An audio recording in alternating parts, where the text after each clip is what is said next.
അപ്പോ MA സംബന്ധിച്ച് എന്തൊക്കെ ഒരു അനുസ്മരണം കൊടുക്കണമെന്ന് ഞങ്ങൾ തീരുമാനിച്ചു. ഒരു അനുസ്മരണ സമിതി കൂടാൻ തീരുമാനിച്ചു. കൂടി MAക്ക് അനുസ്മരണം കൊടുക്കാൻ തീരുമാനിക്കുന്നു. ഇതാരും ഉദ്ഘാടനം ചെയ്യുക. ഞങ്ങൾ തീരുമാനിച്ചത് CPIM Palluruthy area committee secretary KS Radhakrishnan ഇത് ഉദ്ഘാടനം ചെയ്തു. ഈ പരിപാടി നടക്കുന്ന സ്ഥലത്തിലെ ഡിവിഷൻ കൗൺസിലർ CR സുധീർ ഇതിനകത്ത് പങ്കെടുക്കുന്നു. മറ്റ് രാഷ്ട്രീയ നേതാക്കളെ നിരീക്ഷിക്കുന്നു. ഞാനൊരു വേദനയോടെയായി പറഞ്ഞു. ശരവണ സഖാവ് പാർട്ടിയുടെ ഏരിയ സെക്രട്ടറി KS രാധാകൃഷ്ണനെ വിളിക്കുന്നു. സഖാവെ, ഞങ്ങൾ ഇതിനൊരു തീരുമാനമെടുത്തു. MAക്ക് ഒരു അനുസ്മരണം കൊടുക്കാൻ സഖാവ് ഉദ്ഘാടനം ചെയ്യണം. ഇത് പറയല്ല, രാധാകൃഷ്ണൻ പൊട്ടിത്തെറിച്ചു. ഞങ്ങളുടെ പാർട്ടി, ഞങ്ങളുടെ MA, ഞങ്ങൾക്ക് നടത്താം, അറിയാൻ സ്വീകരണം, നിങ്ങളാണ് നടത്തണ്ട. അപ്പോ ശരവണ സഖാവിന് ശാന്തമായി പാർട്ടി എന്നാണ് എന്നൊക്കെ പറഞ്ഞപ്പോൾ ഞാൻ ആലോചിക്കട്ടെ. ഞാൻ പറഞ്ഞത് സഖാവ് EMS മരിച്ചു. അതാണ് ഞാൻ പറഞ്ഞത്. നമ്മുടെ പാർട്ടിയെ നമുക്ക് ആര് പറയണം, ചരിത്രം കൂടി നമ്മൾ പഠിക്കണം. EMS മരിച്ചപ്പോൾ പാർട്ടിക്ക് അതീതമായി ഒരുപാട് സംഘടനകൾ EMSന്റെ അനുസ്മരണം നടത്തി. അത് ഭക്തി പ്രസ്ഥാനങ്ങൾ വരെ EMSന്റെ അനുസ്മരണം നടത്തി. ആ അനുസ്മരണ യോഗത്തിൽ പാർട്ടിക്കാരെ ക്ഷണിച്ചു, പാർട്ടിക്കാരെ പോയി. അന്നത്തെ പാർട്ടി പറഞ്ഞത്, ഞങ്ങളുടെ പാർട്ടിയുടെ നേതാവിനെ അനുസ്മരിക്കാൻ വിവിധ തരത്തിലുള്ള ആളുകൾ തയ്യാറാകുന്നത് ഞങ്ങളുടെ പാർട്ടിക്ക് അഭിമാനമാണ് എന്ന് പറഞ്ഞു. പക്ഷെ ഇന്നത്തെ പാർട്ടി ആ പാർട്ടിയുടെ നേതാവിനെ അനുസ്മരിക്കുന്നത്, വേറെ സംഘടന അനുസ്മരിക്കുന്നത് പാർട്ടിക്ക് അപമാനമാണെന്ന് പറയുന്ന ഒരു നേതൃത്വത്തിലേക്ക് CPIM എത്തി എന്ന് പറഞ്ഞാൽ എന്താണ് ആ പാർട്ടിയുടെ അവസ്ഥ? അവർ 1978 സാഹിത്യത്തിനും പഠിക്കില്ല. ഞാൻ ഫേസ്ബുക്കിൽ എഴുതി, ഈ പാർട്ടി സ്ഥാനത്താക്കി താല്പര്യമുണ്ടെങ്കിൽ അവരത് പഠിച്ചോട്ടെ എന്ന് കരുതി. 16-ാം തീയതി നടക്കുന്ന അനുസ്മരണം ഉൾപ്പെടെ വിജയിക്കണമെന്നാണ് ഞാൻ പറഞ്ഞത്. കാര്യം നമ്മളവിടെ ആരും നടത്തുന്നതല്ല, MAയുടെ അനുസ്മരണം നടക്കണം. ആ MAയുടെ അനുസ്മരണം നമ്മുടെ എല്ലാവരുടെയും അനുസ്മരണം. ഞാൻ പറഞ്ഞു, 1975 സാഹിത്യപ്രീണം നിങ്ങൾ ഓർക്കണം. രാധാകൃഷ്ണൻ ഉൾപ്പെടെ പഠിക്കട്ടെ എന്ന് വിചാരിച്ചത് ഞാൻ പറഞ്ഞു. നേതാവായ ഒരു കാര്യമല്ലോ, പഠിക്കല്ലേ. എന്താ സാഹിത്യപ്രീണം എത്തിയത്? കമ്മ്യൂണിസ്റ്റ് പാർട്ടി ജനങ്ങളിലേക്ക് അത് എത്തുന്നില്ല. അതിന് കാരണം നമ്മുടെ കേരള സ്വഭാവത്തിൽ കുറച്ച് അയവ് വരുത്തണം. ഒരു മാസ് പാർട്ടിയാണ്. അപ്പൊ ന്യൂനപക്ഷം വരുന്ന കുറെ പ്രതിനിധികൾ ആ പ്രീണത്തിൽ, പശ്ചിമ ബംഗാളിലെ സാഹിത്യം വെച്ച് നടത്തുന്ന പ്രീണം, ആ പ്രീണത്തിൽ കുറച്ച് സഹാക്കളത്തിൽ എടുത്തിട്ട് പറഞ്ഞു, ഇങ്ങനെ മാസ് പാർട്ടിയായ നമ്മുടെ പാർട്ടി ചില അരാജകത്വം ഉണ്ടാവില്ലേ എന്ന് ചോദിച്ചു. ആ ചോദ്യനായിരുന്നു EMS, ബസവണ്ണയ്യ, PTR പോലെയുള്ള പ്രത്യയശാസ്ത്ര നേതാക്കൾ അവിടെ ഇരിക്കാൻ അവർ പറഞ്ഞു, സഖാക്കൾ ഉന്നയിച്ച കാര്യം ശരിയാണ്, ചില അരാജകത്വം ഉണ്ടാവാം. എന്നാൽ കണ്ണിൽ എണ്ണ ഒഴിച്ചതുപോലെ പാർട്ടിയുടെ വ്യതിയാനങ്ങളെ നോക്കിക്കാണാൻ കഴിയുന്ന പാർട്ടി നേതൃത്വം ഉണ്ടെങ്കിൽ ആ വ്യതിയാനത്തെ മറികടക്കാൻ കഴിയും. അങ്ങനെ തീരുമാനിച്ചു. എന്താ തീരുമാനം അറിയാമോ? തൊഴിലാളി വർഗത്തിന്റെ വിപ്ലവ ബഹുജന പാർട്ടിയായി CPIM മാറി. തൊഴിലാളി വർഗത്തിന്റെ വിപ്ലവ ബഹുജന പാർട്ടി എന്ന് വെച്ചാൽ തൊഴിലാളി വർഗത്തിന്റെ പാർട്ടിയാണ്, വിപ്ലവത്തിന്റെ പാർട്ടിയാണ്, ബഹുജനങ്ങളുടെ പാർട്ടിയാണ്.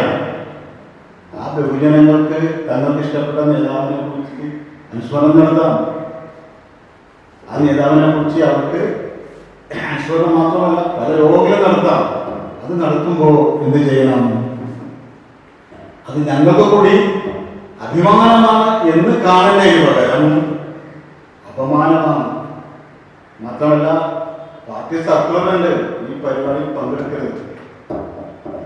ഒരു സ്വന്തം പാർട്ടിയുടെ നേതാവിനെ അനുസ്മരിക്കുന്ന യോഗം പൊളിക്കാൻ വേണ്ടി തീരുമാനമെടുത്തൊരു പാർട്ടി ലോക ചരിത്രത്തിൽ CPIM പള്ളൂർ ഏരിയ കമ്മിറ്റി ആയിരിക്കും എന്ന് വേദനയോട് പറയാൻ ആഗ്രഹിക്കുക. അങ്ങനെ ഏതെങ്കിലും പാർട്ടി ചെയ്യും, ഏതെങ്കിലും പാർട്ടി ചെയ്യും. സ്വന്തം പാർട്ടിയുടെ നേതാവിനെയാണ് നമ്മൾ അനുസരിക്കണേ. പാർട്ടി സർക്കുലർ, പാർട്ടിക്കാരി മാത്രമല്ല കേട്ടോ, നമ്മളെല്ലാം ബഹുമാനിക്കുന്ന MP ബെന്നി, എനിക്ക് ബെന്നിച്ചേട്ടനോട് ഭയങ്കര ബഹുമാനം ഉണ്ടായി. എല്ലാ ബഹുമാനവും എനിക്ക് പോയി. ഈ സഖാവ് MAയുടെ അനുശോചന യോഗം കഴിഞ്ഞപ്പോ നമുക്ക് MAക്ക് ഒരു കൃത്യമായ ഒരു അനുസ്മരണം കൊടുക്കണമെന്ന് ആദ്യം പറഞ്ഞാൽ MP ബെന്നിയാണ്. അതിന്റെ ആലോചന യോഗം എന്റെ വീട്ടിൽ കൂടാം. ആരുടെ വീട്ടിൽ? MP ബെന്നിയുടെ വീട്ടിൽ കൂടാമെന്ന് MP ബെന്നി പറഞ്ഞു. ഞാനിപ്പോ കക്ഷിയല്ല, ഞാനിത് നിൽക്കുന്നൊന്നും അറിയില്ല. അങ്ങനെ അവര് ആലോചിച്ചു. സഖാവ് MAയുടെ ഈ പുസ്തകം എഴുതുന്ന മത്സരമാണ് ആലോചിച്ചു. അപ്പൊ മത്സരം നല്ല കാര്യമല്ലേ, ഒരു അനുസ്മരണം കൊടുക്കുക. അങ്ങനെ എന്നോട് പറയുന്നു. ഞാൻ പറയാം. MP ബെന്നിയുടെ വീട്ടിൽ ഒരു തിങ്കളാഴ്ച യോഗം തീരുമാനിച്ചു. MP ബെന്നിക്ക് പെട്ടെന്നൊരു പനി വന്നു. 2 ദിവസം കഴിയുമ്പോൾ കൂടാന്ന് പറഞ്ഞു. 2 ദിവസം നമ്മൾ കാത്തു. അത് കഴിഞ്ഞ് MP ബെന്നി അവിടെ നിർത്താൻ പറ്റില്ല. അപ്പൊ പിന്നെ ഞങ്ങള് ആലോചിച്ചപ്പോ KVS ബോസിന്റെ വീട്ടിൽ, ബോസേട്ടൻ നേരത്തെ പറഞ്ഞു, അങ്ങനെ CPM കണ്ണുപിടിച്ചാൽ പേടിക്കുന്ന ആളല്ല, എന്നാൽ പാർട്ടിക്കാരനാണ്, അത്യാവശ്യം പാർട്ടിക്ക്. ഇപ്പൊ അവിടെ ആ ഡിവിഷനിൽ 2 നിർദ്ധയ 2 പേർക്ക് വീട് വെച്ചു കൊടുക്കാമെന്ന് പോകുമ്പോൾ അതിനകത്ത് 5000 രൂപ പാർട്ടിക്ക് സംഭാവന ചെയ്ത ആളാണ് KVS ബോസ്. ഇപ്പോഴും പാർട്ടിയുടെ പല കാര്യങ്ങളും വന്നാൽ സംഭാവന കൊടുക്കും. ഉണ്ടായിക്കൊടുക്കുന്നതല്ല, പക്ഷെ കൊടുക്കും. അദ്ദേഹത്തിന്റെ വീട്ടിൽ ഞങ്ങൾ യോഗം ചേർന്നു. യോഗം ചേർന്നിട്ട് ഞങ്ങളെടുത്ത തീരുമാനത്തില്ല. കാരണം ഞാൻ ആദ്യം പറഞ്ഞത് ഉദ്ഘാടനം ചെയ്യണം, CPMന്റെ ഏരിയ സെക്രട്ടറി ചെയ്യണം. പക്ഷെ ഞങ്ങൾ ഇങ്ങനൊരു കാര്യം ചെയ്യുന്നുണ്ട് എന്ന് കൃത്യമായി പാർട്ടി ഓഫീസിൽ പാർട്ടിക്കാരുടെ ശ്രദ്ധയിൽപ്പെടുത്തുന്ന ഒറ്റുകാരന്റെ റോളിലേക്ക് MP ബെന്നി അധപ്പതിച്ചു. പാർട്ടി പോയി പറഞ്ഞുകൊണ്ട് ഞങ്ങൾക്ക് കഴിയുന്നുണ്ടല്ല. നിങ്ങൾ ശ്രദ്ധിക്കണം, ഇങ്ങനൊരു നീക്കം നടത്തുന്നു, ഇത് പാർട്ടിക്ക് അപകടമാണ്. MP ബെന്നിനെ പോലത്തെ ഒരാള് അങ്ങനെ ഒരു നിലപാടെടുക്കാം. പാർട്ടി ഉടനെ അതിന്റെ ഒരു വെളിച്ചത്തിലാണ് ശരവണനെ വിളിച്ചപ്പോ ശരവണനോട് ചൂടായത് മാത്രമല്ല MP ബെന്നി എല്ലാവരും എന്നോട് പറഞ്ഞിട്ടുണ്ട്. MP ബെന്നി അങ്ങനെ പറഞ്ഞുകൊണ്ട് നമുക്ക് പ്രശ്നമില്ല, നമ്മൾ അങ്ങനെ ഭയവുമില്ല. പക്ഷെ എന്താ സ്ഥിതി? ഒരു പാർട്ടിയുടെ, അവരുടെ പാർട്ടിയുടെ പള്ളുത്തിലെ ബഹുജനങ്ങൾ ആകെ ഒഴിവായിരിക്കുന്ന ഒരു നേതാവിന്റെ അനുസ്മരണം നടത്തുമ്പോൾ ഇനി അവർക്ക് താല്പര്യമില്ലെങ്കിൽ പങ്കെടുക്കാതിരിക്കുക, അവഹേളിക്കാൻ പാടില്ല. സർക്കുലറുകളാണ് പങ്കെടുക്കുന്നത്. ഞാൻ വിളിച്ച ചില പാർട്ടി അംഗങ്ങളുണ്ട്, ഞാൻ വിളിച്ചോ വരാമെന്ന് പറഞ്ഞു. ഇന്നലെ അവരെ തിരിച്ചു വിളിച്ചിട്ട് വന്നു, സഖാവേ എനിക്ക് വിഷമമുണ്ട്, എംബുലൻസ് വന്നിരുന്നുണ്ട്, പക്ഷെ പാർട്ടി ഇങ്ങനൊരു വാർത്ത തന്നിട്ടുണ്ട്. ഞാൻ പറഞ്ഞു നിങ്ങളെ രക്ഷ നോക്കുക. അപ്പൊ അങ്ങനെ ആ തരത്തിലേക്ക് അന്യന്റെ ശബ്ദം സംഗീതം പോലെ ആസ്വദിക്കുന്ന നവലോക സൃഷ്ടിയാണ് കമ്മ്യൂണിസം. ഇതാണ് നമ്മൾ പഠിപ്പിച്ചത്. ആരുടെ ശബ്ദം? അന്യന്റെ ശബ്ദം സംഗീതം പോലെ ആസ്വദിക്കാൻ കഴിയുന്ന നവലോക സൃഷ്ടി ആണ് കമ്മ്യൂണിസം.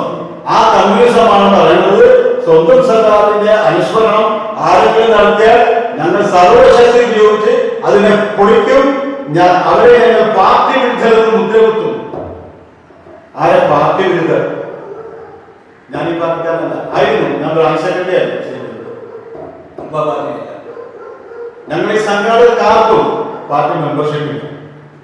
പാർട്ടി മെമ്പർഷിപ്പ് ഉള്ളവർക്ക് അവർ ചെയ്യുന്ന വിരുദ്ധ പ്രവർത്തനത്തല്ലേ പാർട്ടി വിരുദ്ധ പ്രവർത്തനം എന്ന് പറയാൻ പറ്റും. ഒരു പാർട്ടി അംഗമായിരിക്കുന്ന ആള് അയാൾ ആ പാർട്ടിക്കകത്ത് നിന്ന് പാർട്ടി വിരുദ്ധ പ്രവർത്തനം നടത്തിയാലാണ് പാർട്ടി വിരുദ്ധർ എന്ന് പറയാൻ പാടുള്ളൂ. പുറത്തുള്ളവർ നടത്തുന്ന പ്രവർത്തനം എങ്ങനെ പാർട്ടി വിരുദ്ധമാവും?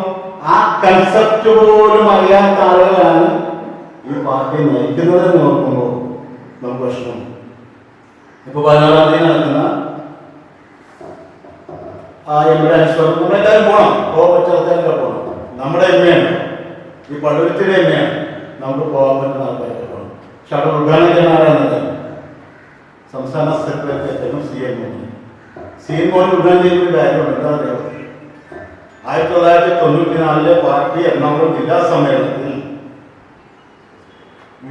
വിഭാഗീയ പ്രവർത്തനം നടത്തി MA തോൽപ്പിച്ചു. ആ തോൽപ്പിച്ച കൂട്ടത്തിൽ തോറ്റ ആളാണ് CN മോഹനെ തോൽപ്പിച്ചു. DYയുടെ സംസ്ഥാന പ്രസിഡന്റ് ആയിരുന്നു CN മോഹൻ. ഒരു പാർട്ടിയുടെ ജില്ലാ കമ്മിറ്റി ഔദ്യോഗിക പാനൽ ലിസ്റ്റിൽ വന്ന ആളെ ബോധപൂർവം തോൽപ്പിക്കാൻ വോട്ട് ചെയ്ത ആളാണ് എന്ന് CPM-ന്റെ പഴുവത്തിൽ നേതൃത്വത്തിലുള്ളത്. ആ പാവം CN മോഹൻ MA കുറിച്ച് വർത്തമാനം പറയേണ്ട സ്ഥിതിയിലേക്ക് വരുന്നത് കാലം കരുതി വെച്ച ചില കാര്യങ്ങളാണ്. അപ്പൊ CN മോഹനൻ MA കുറിച്ച് പറഞ്ഞു. പക്ഷെ CN മോഹൻ എന്ത് ചെയ്തെന്ന് വെച്ചാല് VS-ഉം പിണറായി തമ്മിലെ ഗ്രൂപ്പിൽ VS-ഉം പിണറായി തമ്മിൽ തെറ്റിയപ്പോ നേരെ പിണറായി പക്ഷത്തേക്ക് ചാഞ്ഞു.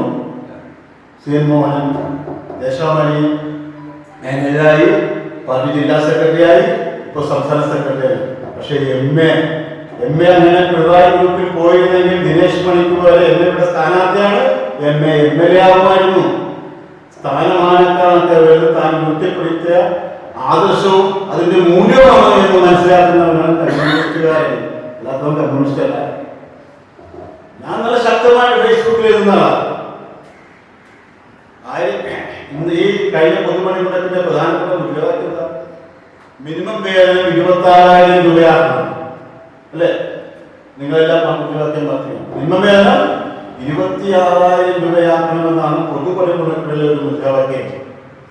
പ്രിയമുള്ളവരെ, മിനിമം വേതനം 21,000 വേണമെന്ന് ആവശ്യപ്പെട്ട് മാസങ്ങളായി സെക്രട്ടേറിയറ്റിൽ സമരം നടത്തുന്ന ആശാവർക്കർമാരോട് അവരെ അപഹാസിക്കുകയും അവഹേളിക്കുകയും അവരെ പറയാനുള്ള വാക്കുകളൊന്നുമില്ല എല്ലാം പറഞ്ഞ് അവഹേളിക്കുന്നതും കൂടി നമ്മൾ ഈ സന്ദർഭത്തിൽ കാണും. ഞാനീ പറഞ്ഞു വേണം എന്താണെന്ന് വെച്ചാൽ കമ്മ്യൂണിസ്റ്റ് പാർട്ടി അതിന്റെ തെറ്റ് തിരുത്താൻ കഴിയണം. തെറ്റ് തിരുത്തി പോണം. EMS പറഞ്ഞു വിമർശനം നമ്മളെ കുറിച്ച് നല്ല കാര്യം പറഞ്ഞാൽ നമ്മൾ വിവരിക്കണ്ട. പക്ഷെ ആരെങ്കിലും വിമർശിച്ചിട്ടുണ്ടെങ്കിൽ ആ വിമർശനം നമ്മൾ ശ്രദ്ധിക്കണം.